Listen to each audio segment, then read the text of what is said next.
Hello student, मैं हूं दिलसुख गढ़वाल और आप सभी का हमारे यूट्यूब चैनल के गुड लक क्लासेस पर स्वागत है। ठीक है स्टूडेंट, तो कैसे हैं आप?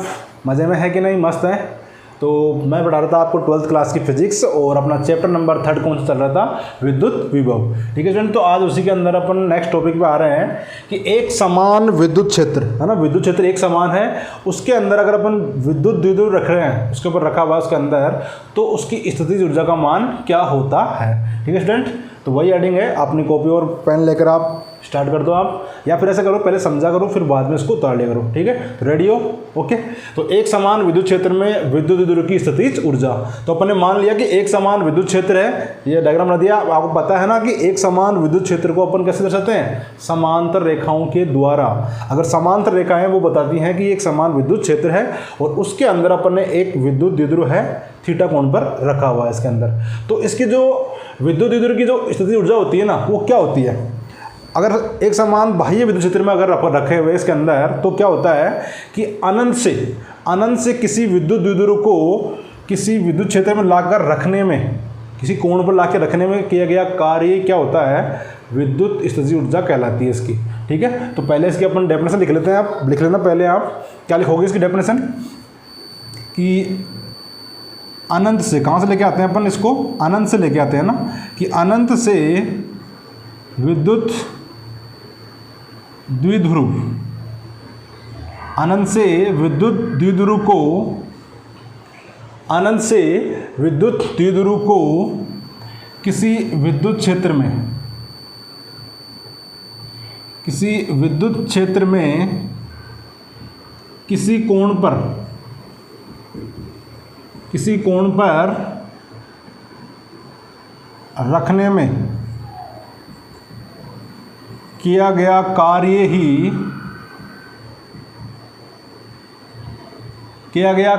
क्या कहलाता है? विद्युत स्थितिज ऊर्जा, या फिर किया गया कार्य ही स्थितिज ऊर्जा के रूप में संचित होता है। स्थितिज ऊर्जा के रूप में संचित होता है। और ये किसकी होगी ये स्थितिज ऊर्जा? विद्युत द्विध्रुव की। विद्युत द्विध्रुव की वो क्या कहलाएगी?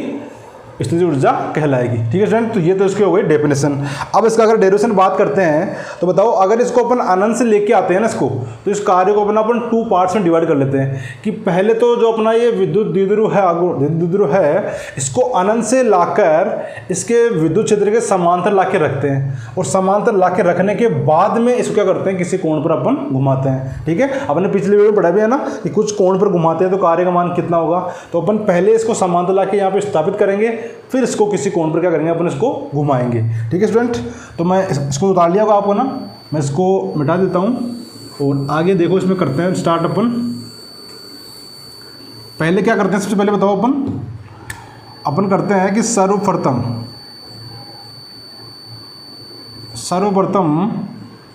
विद्युत, जो अपना विद्युत द्विध्रुव है, विद्युत द्विध्रुव को विद्युत क्षेत्र के समांतर स्थापित करते हैं। समांतर लाकर क्या कर रहे हैं? अपन स्थापित करते हैं। यानी कहाँ से लेके आ रहे हैं बताओ? अपन इसको अनंत से लेके आ रहे हैं। पहले सबसे पहले इसको अनंत से लाकर क्या रखते हैं? इसके समांतर रखते हैं। यानी इसी थीटा कोण पे नहीं, अपन ऐसे रख दिया, बिल्कुल थीटा बराबर 0 डिग्री पर रखते हैं अपन। तो कार्य का मान कितना होगा? तो अगर अपन यहाँ से पहले कार्य निकाले, इसको बोलते हैं भाई हमारा कार्य कौन सा? W1। तो अगर अपन इसको लाके रखेंगे तो अपने पास अपन जानते हैं कि क्या होता है कार्य बराबर। तो आप जानने को बताओ कि बल इंटू क्या होता है? बताओ, विस्थापन होता है अपना। बल इंटू क्या होता है? विस्थापन होता है। तो आप बताओ यहाँ पे जो बल लगेगा वो कौन सा लगेगा? तो अपना इधर लगेगा। तो आपको बताया कि बराबर क्या होता है? बताओ, QE होता है ना। इसके ऊपर भी क्या होगा? QE। भाई यहाँ पर विद्युत क्षेत्र E है तो यह बल का मान QE होगा। तो यहाँ पे तो अपने पास आएगा QE। और विस्थापन कितना लेंगे बताओ उसमें? देखो, इसको पहले डायग्राम को इधर समझो आप कि अगर अपने पास ये एक समान विद्युत क्षेत्र है, ऐसे अनंत से लेके आ रहे हैं अपन विद्युत द्विध्रुव को, तो पहले इसको लाके ऐसे रखेंगे इसके समांतर, मतलब ऐसे कैसे? बिल्कुल 0 डिग्री पर। तो ये होगा अपना -Q आवेश और यहाँ पे होगा +Q आवेश। ठीक है, और विद्युत क्षेत्र अपना इधर जा रहा है। तो अपन क्या बताओ इसमें? बताओ विद्युत Q तो यहीं पे है, पर ये -Q अपन को बताया कि इसकी द्विध्रुव की जो अपन लंबाई मानते हैं वो कितनी मानते हैं? बताओ 12 मानते हैं ना। भाई विद्युत द्विध्रुव की लंबाई कितनी होती है बताओ, 2L। इसकी लंबाई कितनी होती है इसकी, 2L होती है ना। तो 2L लंबाई, तो बताओ ये माइनस क्यू आवेश है ना, वो प्लस क्यू आवेश से 2L लंबाई ज़्यादा क्या करेगा, विस्थापित होगा इसके अंदर, और इसी को ये एक्स्ट्रा कार्य करना पड़ेगा। यहाँ तक तो बताओ दोनों का माइनस प्लस क्या रहेगा, सेम रहेगा, पर ये माइनस क्यू आवेश के कारण यहाँ पे एक्स्ट्रा कार्य करना पड़ रहा है। और यहाँ पे विस्थापन कितना मानेंगे, तो उसका मतलब अपन 2L मानेंगे, तो यानी विस्थापन कितना होगा यहाँ पे 2L। तो विस्थापन लेंगे अपन 2L, और इन दोनों के बच्चे बताओ बल और इस विस्थापन के मध्य बताओ कोण भी कितना मानेंगे अपन, 180 डिग्री मतलब माइनस। और वैसे भी आपको पता है कि विद्युत क्षेत्र के विरुद्ध कार्य कर रहे हैं, अगर विरुद्ध कार्य करें तो कार्य किसका होगा, माइनस का होगा, तो यानी यहाँ पे माइनस में आएगा, तो minus Q E into 2L। और आप इसको बताओ, अगर मैं ऐसे लिख दूँ कि माइनस ई को अलग कर लें अपन, और इसको 2QL इसको अपन अलग कर लें, तो आप जानते हो ना कि ये तो हमारा क्या होता है, द्विध्रुव आघूर्ण होता है। P बराबर क्या होता है बताओ, 2QL पढ़ा हुआ है अपना पहले से ही कि ये तो P होता है, विद्युत द्विध्रुव आघूर्ण होता है, और इसका मान कितना होता है 2QL, तो इसलिए इसको अपन लिख देंगे यहाँ पे P। तो ये बन जाएगा माइनस EP, या फिर PE, या तो EP लिख दो या फिर माइनस PE बोल दो आप। तो ये मान आ जाएगा किसका, किए गए कार्य का मान। कब, अगर अपन अनंत से लाकर केवल विद्युत क्षेत्र के समांतर लाके रख रहे हैं अपन, तब कार्य का मान कितना होगा, माइनस PE होगा। ठीक है, अब इससे आगे अपन बात करते हैं कि इसको अगर किसी कोण पर और घुमाएं अपन तो कार्य कितना पड़ना पड़ेगा अपन को। तो पहले तो अपन इसको समांतर लाके स्थापित कर दिया। अब आगे बात करते हैं कि अब इसे थीटा कोण पर या थीटा कोण से विस्थापित करने में किया गया कार्य, विस्थापित करने में किया गया कार्य। अब इसको अपन क्या दे रहे हैं बताओ, कोणीय विस्थापन दे रहे हैं, और वो भी कितना बताओ, थीटा, यानी कि पहले कोण था समांतर मतलब 0 डिग्री, तो 0 से थीटा डिग्री कोणीय विस्थापन दे रहे हैं इसको अपन। भाई यहाँ पे कोण से घुमा रहे हैं तो कोणीय विस्थापन होगा, तो किए गए कार्य का मान क्या होगा। तो स्टूडेंट ऐसे अपन देखो पिछली वीडियो में निकाला था ना अपन ने कार्य का मान, या तो आप डायरेक्ट वो फॉर्मूला पुट कर दो या फिर निकाल लो आप दोबारा से उसको। तो दोबारा क्या निकालना है, अपन जानते हैं कि इस वाला जो अपना कार्य आता था W2, वो कार्य का मान कितना है, तो आपको पता है उसका मान आया था PE और 1 माइनस कोस थीटा। उसका मान कितना आया था, PE 1 माइनस कोस थीटा, यानी कि 0 से स्टार्ट करके थीटा डिग्री तक। तो देखना बिल्कुल, तो वो कार्य का मान कितना होता है, PE 1 माइनस कोस थीटा। तो ये कार्य का मान आ गया थीटा कोण को विस्थापित करने में। अब अपन बात करें भाई कुल कार्य कितना करना पड़ रहा है, टोटल कार्य कितना करना पड़ रहा है इसको। तो अगर अपन नेट वर्क निकालते हैं यहाँ पे कि कुल कार्य कितना करना पड़ रहा है, तो दोनों वर्क को क्या करते हैं अपन, ऐड करते हैं, W1 प्लस W2 दोनों को ऐड करते हैं। तो W1 का मान तो कितना है बताओ, यहाँ पे माइनस PE है, और प्लस इसका मान कितना आ गया अपने पास, तो इसका आ गया PE और 1 माइनस कोस थीटा। इसका मान कितना आ रहा है, 1 माइनस कोस थीटा आ रहा है। दोनों को अगर अपन ऐड कर दें तो यानी माइनस PE, और इसको अगर ब्रैकेट सोल्व कर लो आप तो प्लस का PE आएगा और माइनस PE कोस थीटा। तो इसका मान आ गया माइनस PE कोस थीटा। तो आपको पता है ये माइनस PE और ये प्लस PE है, ये तो कैंसिल आउट हो गए, तो अपने पास बच गया माइनस PE कोस थीटा। ये अपने पास नेट वर्क आ गया भाई, कुल कार्य कितना करना पड़ेगा। और अपन जानते हैं कि जो कुल कार्य किया गया है, ये कार्य ही इसकी स्थितिज ऊर्जा के रूप में क्या होता है, संचित होता है, यही होती है यानी। तो अपन बोलेंगे भाई यही कार्य स्थितिज ऊर्जा के रूप में क्या होता है, संचित होता है। यही कार्य स्थितिज ऊर्जा के रूप में संचित होता है। अगर यही कार्य संचित हो रहा है, इसका मतलब जो अपनी स्थितिज ऊर्जा है वह इस कार्य के बराबर ही होगी जो कार्य करना पड़ रहा है। तो कार्य अपने निकाल लिया, इसका मान कितना था, माइनस PE कोस थीटा।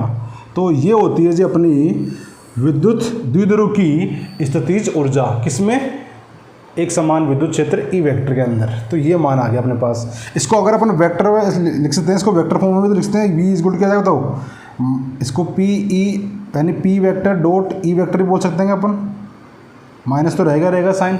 यहाँ पे कोस थीटा है, मतलब कोस टर्म क्या होता है, डॉट प्रोडक्ट होता है ना, तो यानी आप लिखते हैं P vector dot E vector, ठीक है। और डॉट प्रोडक्ट मतलब ये U कैसे है बताओ, अदिश राशि, आपको पता है स्थितिज ऊर्जा क्या होती है, अदिश राशि होती है। तो ये आ गया। और आपको पता है कि भाई स्थितिज ऊर्जा किस में होती है, हमेशा माइनस में होती है। अगर 0 है तो मतलब अधिकतम मान होता है, पॉजिटिव होती नहीं, नेगेटिव होती है। तो ये इसका मान आ गया अपने पास। अब इसी में अगर अपन केस बना लें इसके अंदर, कि केस फर्स्ट की बात करें अपन कि थीटा बराबर कितना बताओ 0 डिग्री हो। थीटा बराबर कितना होता है अगर 0 डिग्री है। अगर थीटा का मान 0 डिग्री है तो अपनी ऊर्जा का मान कितना आएगा, तो आप बोलोगे माइनस पी ई और कोस 0, और कोस 0 का मान पता है आपको ए क्यू होता है, तो इसका मान कितना आएगा माइनस पी ई आएगा, यानी कि माइनस पी आएगा। और ये मान क्या होता है इसका, सबसे कम होता है, मिनिमम मान होता है इसका, सबसे क्या होता है मिनिमम। इस वाले केस में अगर सबसे कम मान है, सॉरी कब से मान नहीं है, सबसे अधिकतम मान ही है मान लेते हो आप इसको ना, तो ये क्या होगा बताओ, ये क्या होती है संतुलन की अवस्था। क्या होती है ये बताओ, ये संतुलन की अवस्था होती है। ये संतुलन की पूछ लेता है, संतुलन की अवस्था क्या होती है, तो 0 डिग्री पे संतुलन अवस्था आती है अपने पास। ऐसे अगर बात करें यहाँ पे, ये मिटा देता हूँ मैं यहाँ पे, अगर अपन यहाँ पे कोण का मान लें 180 डिग्री, यानी 180 डिग्री कोण से घुमा दें इसको, इससे लेकर ऐसे। अगर ये वाला लेते हैं अपन केस सेकंड की बात कर रहे हैं कि अगर थीटा का मान लेते हैं अपन कितना 180 डिग्री तक, यानी 0 से लेकर 180 डिग्री कोण तक घुमा दिया इसको, तो बताओ कितना मान हो जाएगा। तो आप बोलोगे यहाँ पे u बराबर क्या होता है, तो माइनस पी ई, और यहाँ पे कितना जाएगा कोस 180 डिग्री। और आप जानते हो कि कोस 180 डिग्री का मान कितना होता है, -1 होता है। तो ये माइनस साइन पहले से है तो ये प्लस का हो जाएगा, तो यानी ये मान बताओ क्या आ जाएगा, इसका मैक्सिमम मान आ जाएगा अधिकतम, और वो वाला मान था मिनिमम। तो अगर मैक्सिमम मान आ रहा है तो यानी कि ये भी स्थायी तो है, पर कैसा है ये अस्थायी संतुलन की अवस्था। ये कैसी कहलाएगी, ये अस्थायी संतुलन की अवस्था।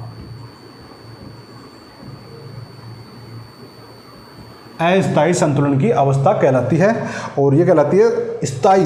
ये संतुलन है पर कौन सा है, ये स्थायी संतुलन है ना। 0 डिग्री पे रख रहे हो आप तब तो स्थायी संतुलन की अवस्था होती है, और अगर 180 डिग्री पर रख रहे हो तो अस्थायी संतुलन की अवस्था होगी। और अगर अपन बात करें 90 डिग्री पर कि case theta is equal to कितना बताओ, अपन थर्ड बात कर लेते हैं, theta is equal to 90 degree. अगर आप 90 डिग्री पर रख रहे हो ना तो स्थिर ऊर्जा का मान कितना जाएगा बताओ, तो आप बोलोगे 0। क्यों, क्योंकि कोस 90 का मान कितना होता है 0 होता है, तो पूरा 0 जाएगा। तो इस वाले केस के अंदर 0 ही आ गया स्थिर ऊर्जा का मान, तो इसका मतलब अपन क्या बोल देंगे इसको, ये कैसी है अस्थायी संतुलन अवस्था है ना। ये यहाँ पे क्या हो जाएगा, बिल्कुल अस्थायी हो जाएगा, बिल्कुल संतुलन नहीं होगा इस वाले केस के अंदर। इसमें स्थायी संतुलन तो होगा पर अस्थायी, इसमें संतुलन होगा स्थायी तौर पर, और 90 डिग्री में बिल्कुल भी स्थायी नहीं होगा। ठीक है स्टूडेंट, तो ये थी अपना कि एक समान विद्युत क्षेत्र के अंदर अगर अपन विद्युत द्विध्रुव को रखते हैं तो उसकी स्थिर ऊर्जा का मान क्या होता है। ठीक है स्टूडेंट, तो ये टॉपिक अपना इसका ये कंप्लीट होता है यहीं पे ही। तो मिलते हैं अपन नेक्स्ट वीडियो के अंदर, अब नया टॉपिक जो इसका लेके आगे मिलेंगे। ठीक है स्टूडेंट, तो वीडियो को लाइक और शेयर करना बिल्कुल मत भूलना आप। ठीक है, ओके, ये तो करते रहा करो आप, इसको बोलने की जरूरत ना पड़े मेरे को ना, लाइक करना है, शेयर करना है, कमेंट करना है, ये तो आप कंटिन्यू रखा करो, समझा करो आप। ओके ओके, फिर मिलते हैं नेक्स्ट वीडियो में। Okay bye, tata. चलिए स्टूडेंट, अब चलते हैं अपन पिछली वीडियो क्वेश्चन के ऊपर। और अपना पिछला क्वेश्चन क्या था कि एक समान विद्युत क्षेत्र है और इसके अंदर विद्युत क्षेत्र का मान दे रखा था 10 वोल्ट पर मीटर, और इसको 0 डिग्री से 60 डिग्री कोण तक घुमाया जाता है, और इसका जो विद्युत ध्रुव है इसका आवेश का परिमाण दे रखा है 2 कूलम, और उसकी लंबाई कितनी है 10 सेंटीमीटर है। तो इसमें निकालना था भाई इसको रखने में कितना कार्य करना पड़ेगा घुमाने में। ठीक है स्टूडेंट, तो इसको अगर अपन सोल्व करते हैं, इसका सोल्यूशन देख लो आप। इसका सोल्यूशन था कि अपना फॉर्मूला बताओ, अपन पता है कि अगर अपन 0 डिग्री से अगर कोई थीटा कोण रखते हैं तो उसका जो मान आता है, तो वो मान कितना आता है बताओ 0 से रखने के लिए, W बराबर PE1 माइनस कोस थीटा, है ना। 0 से अगर थीटा कोण पे जाते हैं अपन, तो अपन 0 से 60 डिग्री पे जा रहे हैं, तो यहाँ पे थीटा का मान 60 डिग्री पुट कर देंगे। और यहाँ पे P क्या है तो अपना विद्युत द्विध्रुव आघूर्ण है, तो अपन पता है P बराबर कितना होता है 2QL होता है ना। तो यहाँ पे अपने 2QL यहाँ पे वैल्यू पुट कर दी इसके अंदर। अब बताओ यहाँ पे अपने पास आवेश का मान तो कितना है बताओ 2 कूलम, तो 2 कूलम रख दिया।